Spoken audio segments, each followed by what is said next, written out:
Hello. Pride is going to be celebrated in London very soon, and I'm about to embark on a fun queer bookish journey throughout the city. So I thought it'd be good to take you along with me and show you the sights. Now, every year, the shop Aesop runs a queer library where anyone who wants to can come along and take away with them a queer book for absolutely free. And no, I'm not sponsored by this company. This isn't an advertisement. I just genuinely enjoy going to this every single year. And I think it's so wonderful that they're spreading queer literature like this. And also the amazing Gaze the Word, Britain's oldest LGBT bookshop. They are undergoing a refurbishment and they have temporarily moved down a few doors and they've now set up a temporary shop. And so I wanted to go see that as well. And they've been running since 1979 and they are not only continuing, but they are also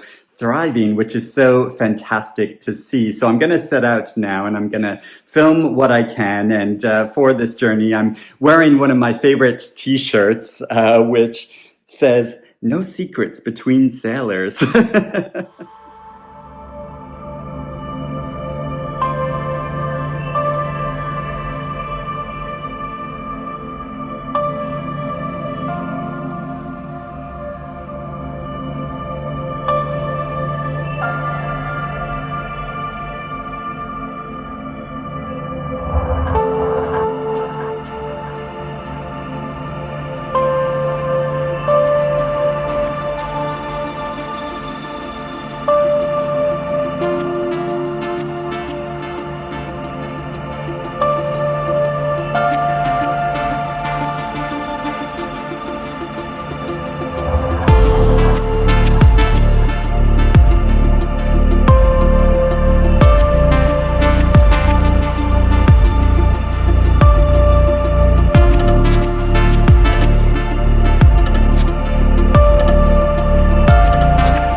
And I am back at home. That was a really lovely journey through the city, and it was great to see London looking so proud. Now, when I was waiting in the very long queue to get into Aesop and the Queer Library, I bumped into my friend James, and he had a friend with him, and so afterwards we went and got some lunch and had some bao. I love bao, so that was a really wonderful coincidence. It always amazes me when I bump into people I know when I'm just out and about in the city, considering how huge the city is. And I picked up a couple of books while I was out. And so at Aesop, I got a cute little baggie with the book that I picked. And going into the shop, looking at the list of books they had, I was sure I was going to pick a certain title. But then when I was browsing around, I came across another book which I didn't know existed and got me so excited, which is We Are Green and Trembling. And this is by Gabriela Cabezon Camara, and it is translated from the Spanish by Robin Myers, and they stamp in the book there. And this novel is about a man named Antonio, who is living in South America. He was raised as a girl, but since he has gone on to have many different professions, and he is on the run from the army, living in the jungle with two girls that he rescued from slavery. And so it follows his story and is looking at the colonial past of Latin America. And I got so interested. I mean, that sounds like such a great story, but also I've read a previous book by this author, The Adventures of China Iron, which was listed for the International Booker Prize a number of years ago. And I thought it was such a fascinating story. And this is based off from a real historical account. So I think it sounds so wonderful. And I'm really looking forward to reading this book now. And it also has a great cover.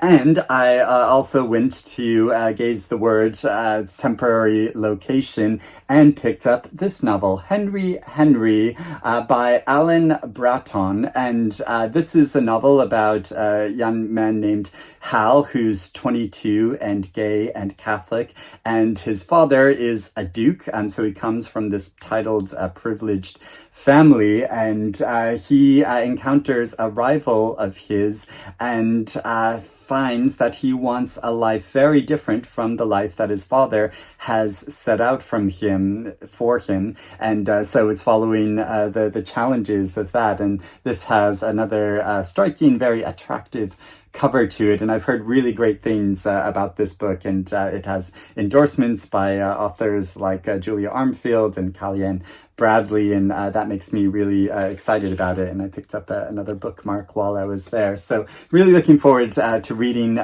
these books, and I would love to know if you have read them, if there are any other queer books you are reading recently because of Pride, or just because we should be reading queer books at all times, but or if there are any other Pride celebrations that you've been participating in. I would love to hear about that as well. But thank you for joining me on this journey, and I hope you're doing well and reading good things, and I will speak to you again soon. Bye-bye.